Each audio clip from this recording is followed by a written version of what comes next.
Turi ku munsi wa kane igenekezo rya kane ruhuhuma umwaka wa 2021 ikaze inshuti n'amakunzi ba televiziyo Renaissance mwana makuru twabateguriye agizwe na zimwe mu ngingo nkuru zikurikira.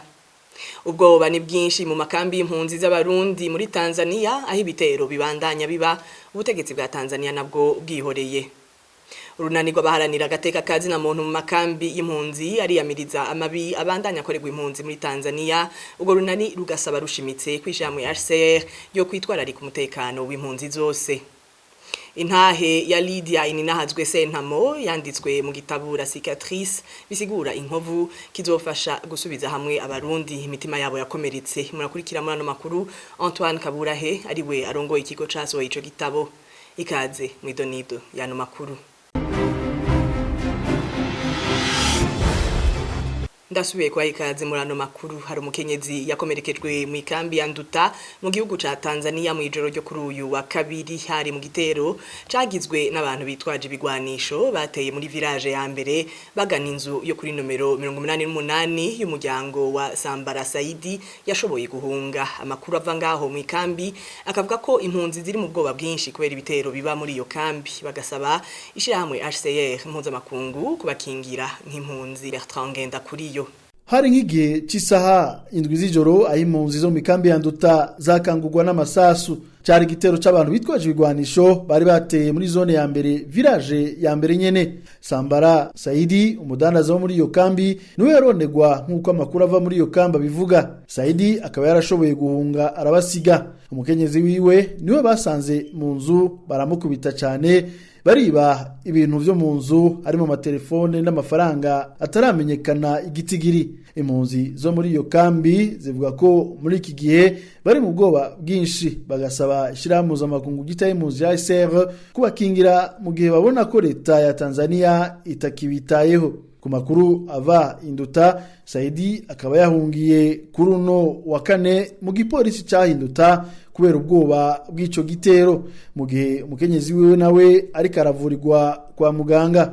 Igitangaza izo mpunzi nuko ico gitero cabereye ku metero zikeya zahari ikirindiro c'igipolisi ca Tanzania. Abapolisi akaba baje gutabara haheze nk'amasabiri baza basanga abo bagizi ba nabi bagiye. Kubwizo mpunzi ico nikindi kibatera ubwoba. Sinubwa mbere haba igitero muri iyo kambi. Mu kwezi guheze impunzi izwi ku izina rya Isa yaragandaguwe mu gitero ku rugo iwe muri zone indwi muri iyo kambi nyene. Ivyo bitero bikaba vyiyongera kunyuruzwa rya bamwe mu mpunzi rimaze igihe rihavugwa. Izo mpunzi zikaba zivuga ko ubwo bugizi bwa nabi bwoba bukogwa n'abajeje umutekano ba leta ya Tanzania bafadikanije na bamwe mu baba bavuye mu Burundi barungikwa gutera ubwoba izo mpunzi kugira zemere gutahukanwa mu Burundi. Izo mpunzi zikaba zisaba ko amakungu ziba hafi kugira barabe ko umutekano wabo wo kubahirizwa nk'uko amategeko mpuzamakungu asanzwe abakingira. Arakoze Bertrand Ngendakuriyo. Runani rw'abarundi baharanira agateka kazi na muntu baba mu makambi y'impunzi CBDH Vicar ruriyamiriza amabi atandukanye abandanya akorerwa impunzi z'abarundi mu gihugu ca Tanzania. Ku bwa Leopold Sharangabo icegera c'uburongoye urwo runani ngo birababaje kubona Tanzania ho nyanga nkana amategeko akingira impunzi, ngo bitebuke ico gihugu kizobibazwa imbere y'ubutungane mpuzamakungu. Turasuzugura kandi turagaya cyane inyifato ya leta ya Tanzania mu bijanye n'umutekano muke urangwa mu makambi y'impunzi ari muri ico gihugu. Twagomba tumenyeshe leta ya Tanzania ko bitebuke izoshigwa imbere y'ubutungane kubera ayo mabi yo guhungabanya agateka k'impunzi iriko irakorera impunzi z'abarundi. Byaramaze kumenyekana ko ubwicanyi, kunyuruzwa canke ayandi mabi yose arangwa mu makambi y'impunzi ko bukorwa n'abapolisi b'igihugu ca Tanzania bafadikanije na bamwe bajejwe iperereza ry'u Burundi, mbere bamwe muri bo bakaba baba mu makambi y'impunzi biyise impunzi kandi by'ukuri atari zo ahubwo arabarungitswe na leta y'u Burundi. Nico gituma twebwe dusaba leta ya Tanzania ko yohagarika ayo mabi, ko yoreka gushaka kugira imigenderanire na leta y'u Burundi ibanje gutanga impunzi, ibanje kugirira nabi impunzi kugira kumbure ngo yereke leta y'u Burundi ko bari kumwe. Ubwo rero turahamagarira na HCR gufata igikorwa cayo naco akaba ari ukuvugira impunzi, akaba ari ukuzitabariza kugira ngo ibintu bihinduke, umutekano ugaruke muri ayo makambi y'impunzi. Ikindi naco dusaba amakungu ko yokwikangura yova mu gacerere agategeka leta ya Tanzania kubahiriza amategeko, kubahiriza impunzi kugira ko mbura umutekano muke urangwa muri ayo makambi ugaruke, impunzi zisubire ziriho zidegembya, impunzi zibaho ziri mu mahoro n'umutekano. Leopold Sharangabo icegera c'uburongo y'urunani CBDH Vicar yaganiriye na mugenzi wacu Bertrand Ngendakuriyo. Gufasha gusohora igitabo citwa La Cicatrice no kuvuga inkovu ni intererano mu kubaka igihugu. Kubwa Antoine Kaburahe arongoye ikigo iwacu cyo gutunganya no gusohora ibitabo geruka gusohora ico gitabo canditswe na Lydia Ininahazwe Sentamo, ngo ivyo uwo Lydia avugamwo n'ivy'inkora mutima byofasha mu gusubiza hamwe imitima. Ati ni nkenerwa cyane mu gihugu caciye mu mabi nk'u Burundi. Antoine Kaburahe yishura ku bibazo vya Innocent Muhozi. Iki gitabo kiri mu rukurikirane rw'ibitabo turondera gushira habona, no kuvuga abantu bafise ico bayagira abandi gikomeye byabashikiye, kandi ico kintu bayaga kikaba ari ikintu cubaka. Murabona mu Burundi ibintu twaciyemo harabaye abantu bakoresha kutamenya nakahise k'igihugu kugira bajyanisha abantu, bajyanisha imiryango, bajyanishe abene gihugu canke bose rimwe bakoresheje kutamenya. Lydia rero niwe yandonde ngira yaramaze kumva bavuga ibitabo twandika, muribuka ca Aloise niyo yita twise kutsi, muribuka Mutama Mbolimpa n'ibindi vyinshi. Ngira rero yaravyumvise ndamubwira nti urandukira ndabe, andukiye rero niho nasoma cyane twani nkuba sanze ibyashikiye uwo mwana, kuko nuvuga ko yari umwana w'imyaka 9 abona se bamugandagura bavukana, nuvuga isi yiwe aho yagarukira ico gihe Karusi ikagenda uko. Hama rero iriki cyatumye jewe cyane cyane mvuga nti ubuhamya bwa Lydia, témoignage ya Lydia ni byiza ko yomenyekana, nuko nta kintu cy'urwango kirimo, nta kintu cyo kwihora kirimo, nta kintu nkuko yavyivugiye nawe aza yagiriza abantu. Mugabo ndazi ko yabonye byinshi, naho yari umwana yabonye byinshi, hari byo yumvise, byo yarumva. Kandi rero Lydia na nyina wiwe n'umuntu nanye akwiye nawe nyine gushimirwa, kuko yarahagurutse arahagurukira umuryango, araba umugabo, barahunga arava Karusi, Bujumbura, muri Kongo, Tanzania, mu Rwanda, aho hose bagenda bahigwa. Rimwe bagahigwa kuko arabatutsi kazi, ahandi bagahigwa abahutu ari bo barondera canke abatutsi ari bo barondera.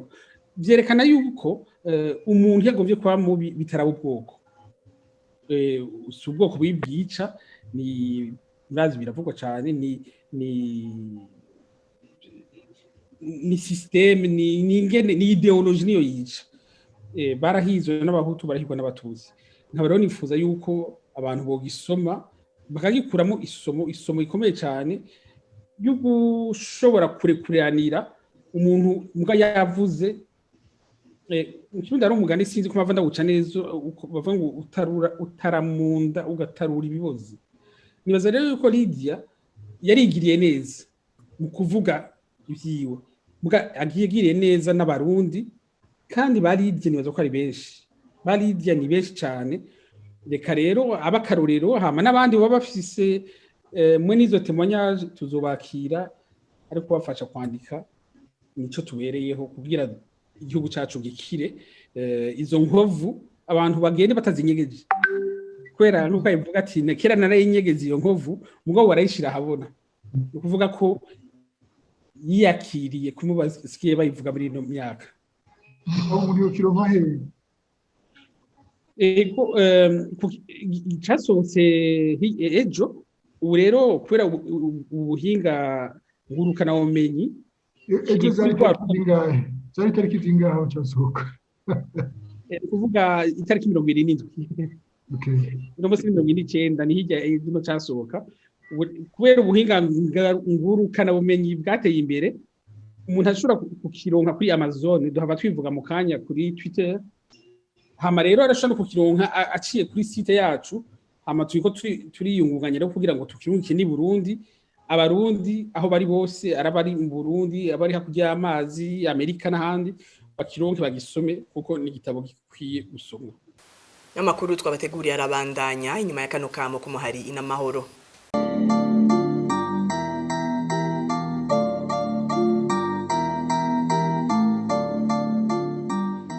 Bavyeyi mu gihe habonetse uwanduye mu muryango COVID-19 uruhara rwanyu ni ntangere ihute gufata kandi mubahirize za ngingo n'inyifato zibereye twese duhimirizwa gufata kugira uwanduye ntiyanduza abandi n'uruhara rwanyu rwo gutanga izo nyigisho kugira muzitire mutaronerwa ingaruka z'ico kiza ku muryango wanyu nkako mu muryango handuye benshi hahomba vyinshi amagara arasinzikara imirimo irahagarara n'amikoro yawo agaherera mu kwivuza kora ibibereye mukingira abanyu ntimutwe kwicuza ataco mu kivuna ako nakamo kumuhari n'amahoro abakenyezi n'abigeme baharanira amahoro n'umutekano. Mu kubandanya no makuru twabateguriye Dominique Ongwen umwe mu bategetsi b'umuhari ugwana LRA yaciriwe urubanza kuri no wa kane na sentare mpuzamakungu mpanavyaha CPI imwagiriza ivyaha vyo mu ntambara akaba yakurikiranwa ku vyaha bigera kuri 61 bigizwe n'ivyaha vyo mu ntambara be n'ubwicanyi bw'agahomerabunwa ivyaha vyakozwe n'umuhari urongowe na Joseph Kony mu buraruko bw'igihugu ca Uganda hagati mu mwaka wa 2022 n'2025 abantu bagera ku bihumbi amajana 250 nibo bakozwe ko n'ivyo vyaha CPI yagirije Dominique Ongwen. Dominique Ongwen akaba yishikanye ku gisirikare ca Uganda mu mwaka wa 2015 inyuma y'ukugabishwa kwicwa n'uwaramurongoye Joseph Kony. Inama nshingamateka y'igihugu ca Republika Iharanira Demokarasi ya Kongo yarayitoye Christophe Mboso ngwabe ariwe ayirongora icegera ciwe n'uwitwa Jean-Marc Kabund bose bakaba bari mu runani rushasha gwitwa Union Sacrée rugizwe n'abantu bemeye kuja inyuma y'umukuru w'igihugu Felix Tshisekedi inyuma yaho runani yari yagize n'uwo yarakoreye mu ngata Joseph Kabila rusambukiye ino nkuru na Thierry Biginindavyi. Kuri uwa gatatu ruhuma niho hasozegwa inama idasanzwe y'abashinga amateka bari muri Republika Iharanira Demokarasi ya Kongo. Igikorwa ca nyuma ciyo nama yari yatanguye mu ntango y'ukwezi kwa mbere kwabaye gutora ibirogwego vy'inama nshinga amateka. Christophe Mboso yari asanzwe amaze amezi abiri arongoye vy'imfata kibanza inama nshinga amateka kubera ari we yari afise imyaka myinshi gusumba abandi niwe yasubiye kwizegwa n'abashinga amateka ngo abarongore. Yatowe n'abashinga amateka 389 mu gihe runani rushasha Union Sacrée rugizwe n'abashinga amateka bari nyuma ya Felix Tshisekedi rwari rwatangaje ko rufise abashinga amateka 391. Jean-Marc Kabund asanzwe nawe arongoye vy'imfata kibanza umugambwe DPS wa Felix Tshisekedi nawe yatowe kuba icegera c'umukuru w'inama nshinga amateka ku majwi 365. Umukuru w'inama nshinga amateka mushasha Christophe Mboso wewe yahora ari mu runani FCC rwa Joseph Kabila ariko ari mu rugo runani rusigaye rwageza ko baruhindutse bakaje nyuma y'umukuru w'igihugu Felix Tshisekedi. Uwo mukuru w'inama nshinga amateka mushasha asanga ngurambe muri politike kuko yatanguye kuba umushinga amateka mu mwaka wa 1977. Ico gihe hari ku ntwaro ya Mobutu mu nyuma yaragiye no muri leta nyinshi za Marshal Mobutu araba umukenguza amateka ku ntwaro mfata kibanza no mu nyuma ku ntwaro ya Joseph Kabila yagumye mu nama nshinga amateka ariko kuva huwo mutama w'imyaka 78 agiriwe umukuru w'inama nshinga amateka kubera habaye kutumvikana hagati ya Tshisekedi na Kabila vyatumye umukuru w'inama nshinga amateka yahahora Janine Mabunda akombogwa. Christophe Mboso yaciye atangura gukorana n'abashikiye umukuru w'igihugu Felix Tshisekedi.